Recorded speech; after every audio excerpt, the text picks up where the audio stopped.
Hey guys, so tonight we're going to talk about controls, handlebars, clutch, brake, all the controls, kill switches. To get into it, you guys know I run flex bars on all my bikes.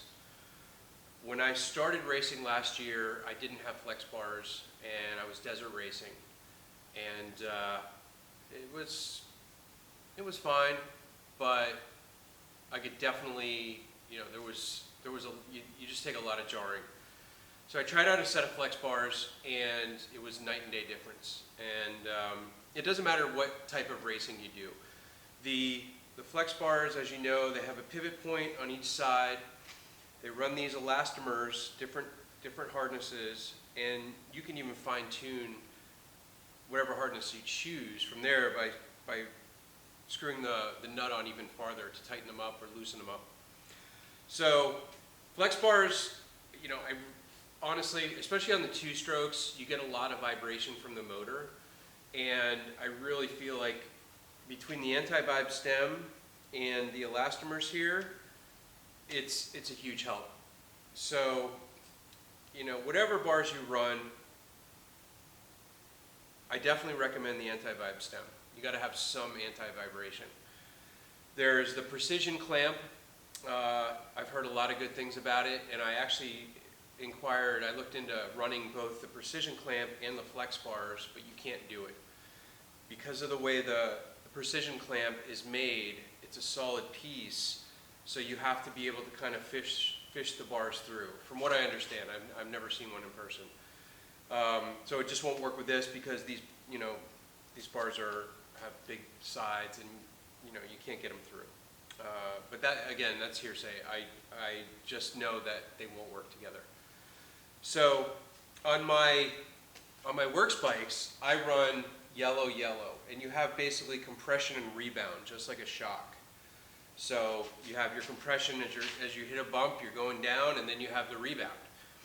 I like the yellow. They have red, yellow, and blue. Red is the hard, yellow is the medium, and blue is the soft. So this seems to be a good balance on a normal works track. On the desert, I run a blue compression. I want it a little bit softer to soak that up even more. And when you put these in, they're easy to swap out. You can swap these anytime. You just pop the nut off, and this part will flip up. You slide them on, the new one's on, you put the nut back on. And the nut allows you to fine tune that a little bit more. So let's say you put the blue in and it just feels a little too squishy. You can actually tighten that nut down a little bit and fine tune between all those grades. So awesome product. I have 4 or 5 sets right now, and at this point I'm not going to run anything different. So the next thing would be, let's go clutch. So, when I first built my race bike, I heard great things about Works Connection. Awesome lever, bearing inside, super smooth. Honestly, no complaints. But on my 250R, the clutch pull was very hard. And in there I have a Hinson basket, I have Hinson HD clutch springs, and I couldn't even 2-finger it. It was just wearing my fingers out. So I had these ASV levers that I never even tried. They were still in the package. And Rob Selby suggested, he's like, swap out the lever. Let's see what that does. Because when you look at a lever, and I have the guards on right now, but basically the attachment point for your cable, the farther that it is from the pivot bolt, the more leverage you're going to get, the easier it's going to be. And I still run Works Connection on my 4-strokes because those clutches they're like butter. I mean, my 450R, my hybrid, easy 2-finger clutch, no issue there. But the 250R was much stiffer, so I switched to the ASV lever, and it was a night and day difference. It probably cut the pull by 40%. I wouldn't say a full half, but it was to the point where now I could easily 2-finger it. And these are the F4 version, the adjustable. So, you know, if I need it out a little bit farther, you know, I kind of have it where it's comfortable right now, but you can adjust that. Same with the brake. And most clutch levers out there, even the Works Connection, aren't adjustable. Only the brake levers are. So it's nice to have the adjustment on both. And you got to be careful how much you adjust it, because you want to make sure that clutch is disengaging, and you'll feel that point where it's you know, it's fully disengaging. While I'm on the topic of clutches, let's talk hydraulic, because a lot of guys like them. I loved it. I used to run it on my 265 PC2000 when I was racing last year. What I found was I was burning through clutches much quicker. And then after talking to Rob Selby, he said the reason is because the 250R should have a 14 millimeter clutch disengagement pull. The hydraulic Magura clutches only have a 12 millimeter. And even though 2 millimeters may not seem like much, when you're dealing with precision parts, especially clutch plates, 2 millimeters is a lot. So unfortunately, I decided not to use the clutch lever or the hydraulic clutch anymore, just because you know, I don't want to be replacing clutches all the time. And you know, if you think about that 2 millimeters, it'll disengage, but it's still really close, and they could still be rubbing. So that's why it can wear your clutches out quicker. So again, the pull is awesome. I absolutely loved it. No fatigue. You know, it was great. But you make that call if you want to try one out. You can see if your clutches wear out any sooner. But for me, especially with a big bore with a high horsepower, I knew it was going to rip through those clutches. And at $200 a Hinson clutch, it's, you know, you don't want to be replacing those every few races. So great product. I wish there was something with a little more throw, but until that comes out, I'm going to stick with the ASV, because the pull was significantly less than the Works Connection. So that's that. I run a Twist Throttle. I know a lot of guys have commented and be like, dude, are you nuts? Why do you run a Twist Throttle? Well, when I started racing, my goal was desert. And when you're running a 50 to 80 mile desert race, I knew my thumb wasn't going to last. There was no way. And I'm pretty sure most, if not every desert racer out there uses a twist. And when I started using the twist, I found that I got no arm pump, because you know, that transfer of your thumb, it just goes up your forearm. So to this day, I still don't get arm pump, and in either arm. Maybe it's just me, I don't know, but it worked for me. So when I got on the track, it definitely was an adjustment, because the tough thing with a twist is when you're making those hard turns either way. Especially if you're crouched over, you've got to you don't have your thumb to hit it, you almost have to reposition your hand on the twist, lower it, and then twist it. And the same with the other way. If you're leaned over the other side, sometimes you have to reposition your grip. I whiskeyed it a few times early on, but now I'm used to it. Doesn't faze me. And you know, Bo Barron, the 8 or 9 time Works champion, runs a twist. So I knew that if I stuck with it, it wouldn't be an issue. And there is a learning curve, so it's not for everybody. But also, if you ride daily, or even several times a week, even once or twice a week, your thumb is gonna get used to it. But because I don't ride a lot, I really just ride when I race. And if I go weeks or a month between a race, there's just no way. It's not going to happen. So if you do decide to run a twist, there's essentially 2 options. The first option is the Motion Pro, and they have the Vortex and the Turbo. The Turbo is a half turn, the Vortex is a quarter turn. Kind of a no-brainer for me. You got to run the quarter turn. This is an aluminum body, cast aluminum body, plastic cover, plastic throttle tube. I have heard of guys breaking these throttle tubes off. Seems kind of weird to me, because it's over the bar, and I don't know. I don't really understand how you can break it, but anyway, it happens. The other thing I like about the Motion Pro is, kind of skipping over here, but grips. So I'm not a fan of gluing grips on. They're just a pain in the ass. And I had an issue with the 250R on my other throttle that I show you. That one has to be glued on. I wired it as well, and in the last race it started spinning on me. The glue broke loose, and the wire wasn't, I guess, tight enough, and it started spinning. So I'm not a fan. I use ODI lock-on. I have a bunch of sets of them. I carry extras with me. Super easy. I've never had an issue, never had one come loose.